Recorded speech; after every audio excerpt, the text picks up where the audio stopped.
Chinaka.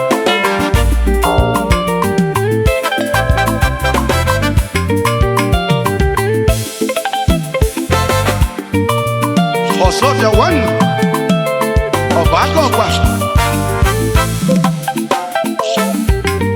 Elaya Sabili Dekene, Mayor, Chairman Anina Bakaliki, Ezi Mwasuko.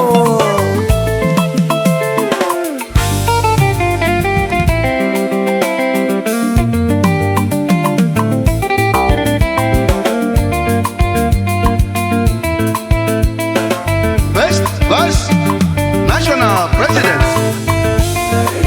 Ishie Obiakukwe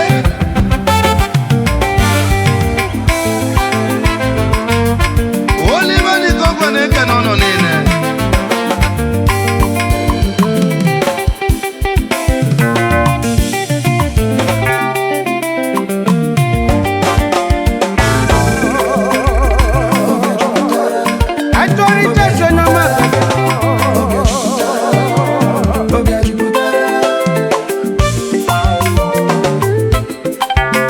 People's Club of Nigeria.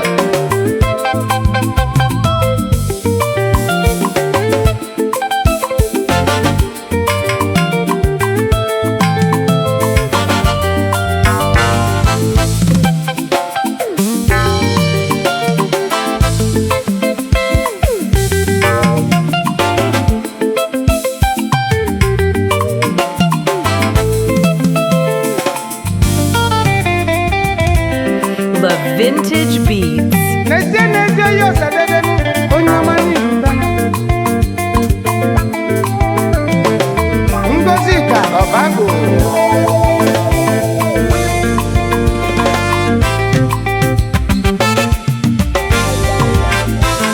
Ejoyima.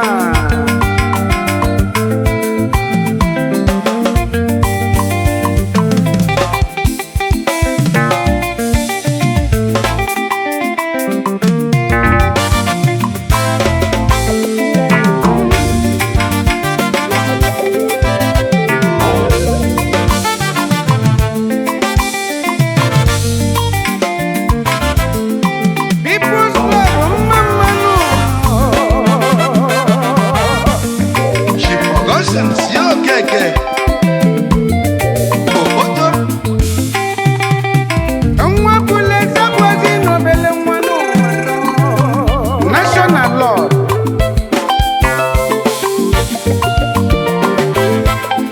Onyomani Chizulu.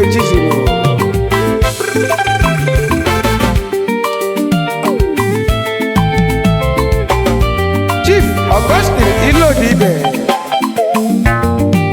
Chief Gabriel Ezanyika of OKGP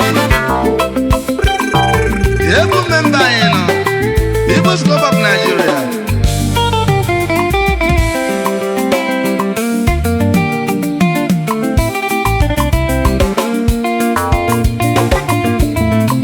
Hey, see beat. Hey, madness on the beat. Anyway, I don't see madness on the beat. The number one beat maker. Champion of the champions. Odiaka Wajigwe.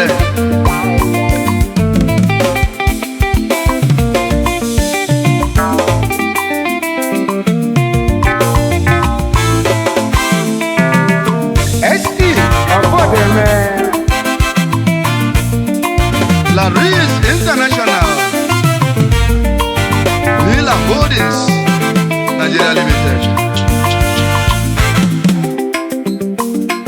Oliver Nikogwane Kanono.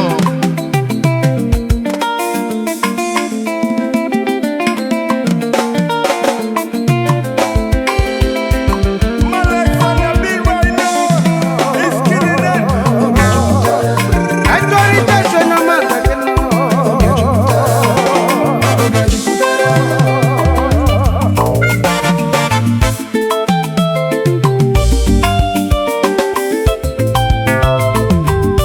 Radio Fele.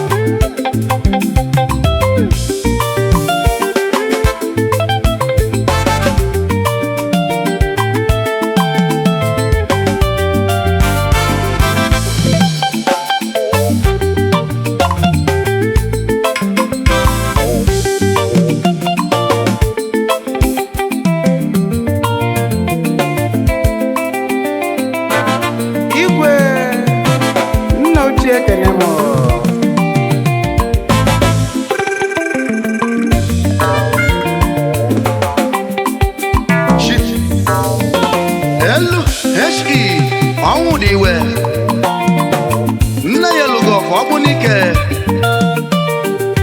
executive member anyị nọ, Chief Chris Ayokonkwo, Ome Okashie one ọkpọrọ ndị Izọgụ, Ajọrịta so na mmadụ gị.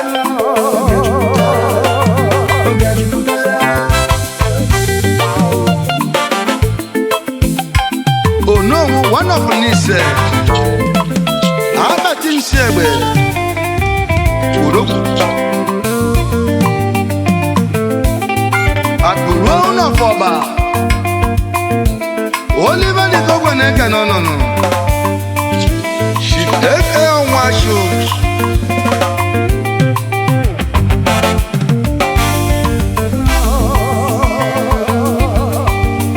Chairman, National Social Welfare Committee,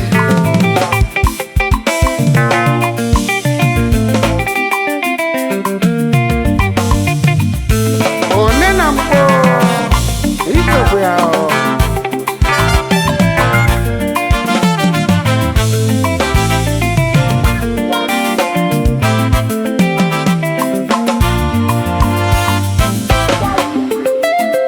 Brother me,